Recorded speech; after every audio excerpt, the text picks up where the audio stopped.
istiqomah. Semoga yang nonton video ini selalu dalam keadaan sehat walafiat, diberikan rezeki dan umur yang panjang. Dan buat kalian lagi sakit, semoga penyakitnya segera diangkat oleh Allah Subhanahu wa taala. Oke teman-teman, di video kali ini saya bakalan share kepada teman-teman semua cara mengatasi cerebral palsy dan terapi apa saja yang dilakukan anak saya. Dan untuk sebelum lanjut, buat kalian yang belum subscribe, jangan lupa subscribe, like, komen, dan share ya teman-teman, agar saya lebih semangat untuk bikin videonya. Oke teman-teman, sedih banget ya, apalagi kita mempunyai anak yang ditunggu-tunggu itu mengalami atau didiagnosa cerebral palsy. Meskipun anak saya termasuk cerebral palsy yang tidak terlalu berat, sedih. Tapi bagaimana buat kalian teman-teman semua yang menghadapi cerebral palsy lebih berat? Kita itu sedih ya melihat anak kita beda dari yang lain, apalagi perkembangannya itu agak telat. Tapi kita bersyukur karena ini hadiah dari Allah gitu. Tidak semua orang tua itu diberikan anak istimewa seperti anak kita gitu. Dan buat mams yang di sana yang mempunyai anak istimewa, tetap semangat karena mereka butuh semangatnya mama-mama semua.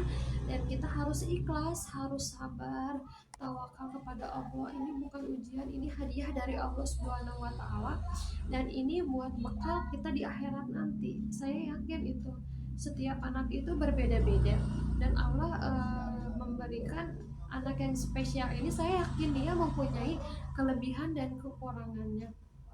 Saya yakin. Jadi anak saya itu sekarang itu usianya 2 tahun 4 bulan itu dia berbicaranya belum ada, dia jalan pun belum bisa.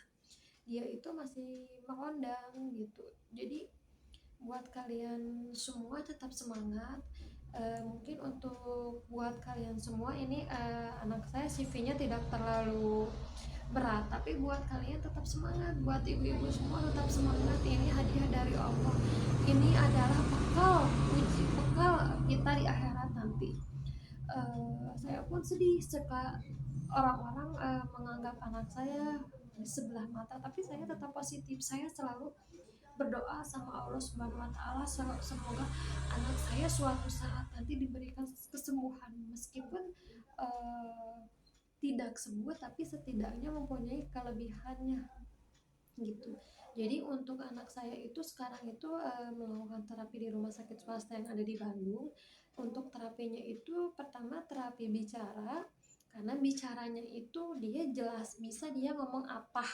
Tapi untuk baru ngomong satu kata itu pun kadang-kadang tidak inisiatif. Jadi anak saya itu kalau misalnya kepepet baru dia ngomong, tapi untuk sehari-harinya dia itu susah untuk bicaranya. Dan yang kedua itu untuk terapi berjalan, karena dia belum bisa berdiri berjalan, hanya bisa merondang saja. Tapi saya disyukurin dia masih bisa jalan gitu, masih bisa megang di kursi, masih dia bisa gitu, ada harapan setidaknya gitu. Dan ada terapi okupasi untuk bermain, itu wajib banget, bagus banget, karena untuk melatih fokus anak saya gitu. Jadi kadang-kadang anak saya itu akibat efek kejang itu jadi matanya gitu sedikit agak juling, agak kurang fokus gitu. Jadi beda seperti anak normal seusianya. Kita janganlah membandingkan anak kita seperti anak normal yang lainnya, jelas pasti beda. Tapi kita ambil ininya aja, hikmahnya aja. Ini Allah memberikan sesuatu yang spesial, hadiah buat kita. Dan ini adalah amal buat nanti di akhirat nanti gitu. Tapi tetap semangat, tetap ikhlas, tetap tawakal sama Allah, tetap positif, tetap jalani. Kita harus semangat karena anak kita semangat, kita jangan sedih, jangan apa, kita harus tetap berpikir positif. Biarkan orang lain mau ngomong apa, yang penting kita selalu berpikir positif, karena kita tidak diam saja, kita melakukan saran dari dokter, yaitu melakukan terapi bicara, terapi berjalan, dan terapi okupasi. Jadi buat mamam sekalian semua tetap semangat ya. Saya mau share ke teman-teman semua ini apa ya, tausiah dari Pak Ustadz ini sungguh-sungguh benar menyentuh saya. Jadi buat kalian yang ingin mengikuti cara Pak Ustadz ini boleh, karena ini itu masukannya sungguh luar biasa. Dan cara mengobati cerebral palsy, kita harus ikhlas, kita harus sabar, kita harus mengobati itu dengan cara alami. Kita boleh melakukan secara medis, secara herbal, karena yang menyembuhkan itu adalah Allah. Boleh dokter mengatakan anak kita begini begitu, tapi yang menentukan itu hanyalah Allah. Yang bisa membolak-balikan itu hanyalah Allah. Saya selalu di dalam hati saya itu gitu, biar nggak apa-apa dokter ngomong gitu, tapi saya percaya sama Allah. Mungkin kita dulu banyak gitu, kita namanya manusia itu banyak dosa, nggak luput dari dosa. Jadi saya juga mulai tobat, sedekah dan segala macam. Saya ingat banget sama Pak Ustadz ini. Nanti saya bakalan share tausiahnya Pak Ustadz ini ya teman-teman.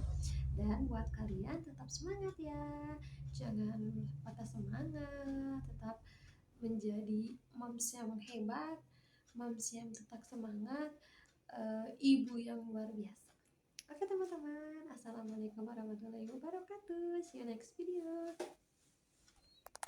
Izin bertanya, qadarullah, anak saya umur 1,5 tahun, divonis dokter itu cerebral palsy dan epilepsi.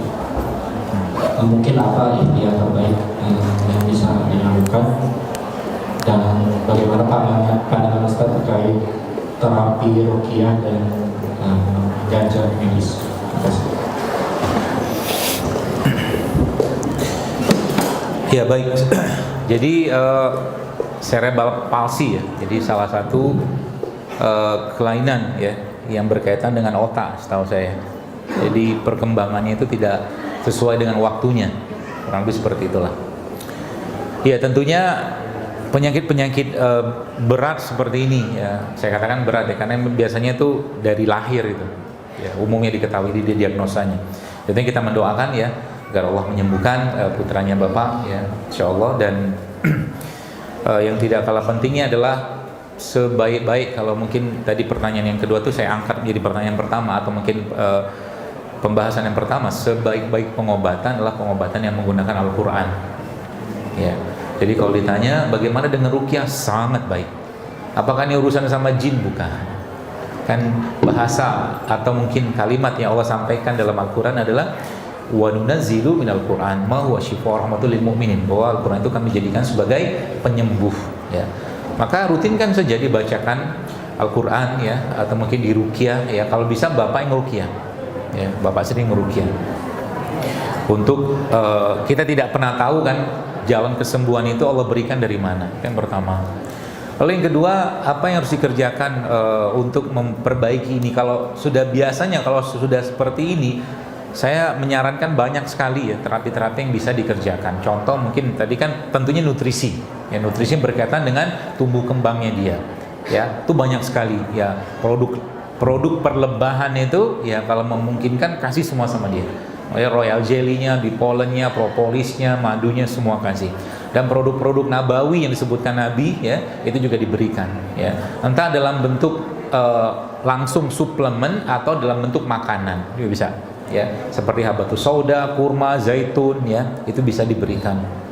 Kemudian terapi yang lain contohnya apa? Terapi seperti masas ya, pijetan ya, itu juga bisa dipakai, atau juga mungkin fisioterapi juga dipakai. Kemudian akupuntur ya, tusuk jarum, itu biasa saya juga sarankan ya kepada anak-anak seperti ini. Jadi semua optimalisasi terapi yang kita bisa lakukan saja ya, sepanjang tidak melanggar syariat ya, sepanjang tidak melanggar. Karena ya sebenarnya bukan terapi itu yang memberikan kesembuhan, bukan ya, tapi kondisi seperti ini kadang-kadang yang paling perlu kita cermati adalah ya Allah uji kita ya, sampai di mana batas kesabaran kita ya.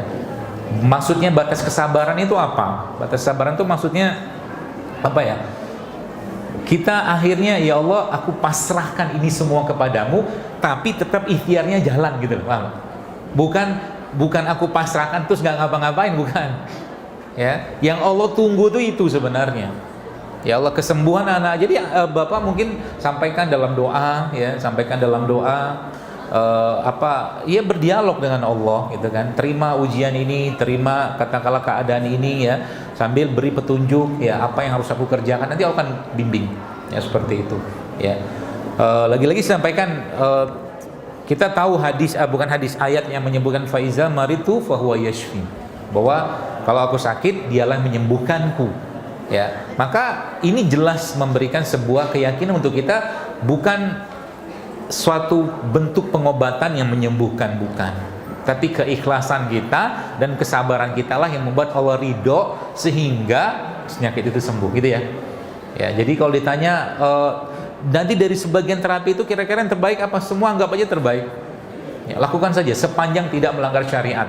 Ya, karena banyak orang, saya pernah bertemu dengan orang, nauzubillah min zalik ya, masya Allah, mungkin karena ya bisikan setan akhirnya mereka datang ke gitulah ya, orang-orang yang tidak tahu ilmunya ya, bahkan melanggar syariat gitu kan, untuk mendapatkan, untuk mencari kesembuhan. Ini nggak boleh ya. Jadi kita berlindung ya, meminta pada Allah agar jauhkan, karena dalam kondisi seperti ini tuh ya memang setan akan sangat gencar-gencarnya membisiki kita ya, seperti itu, insya Allah.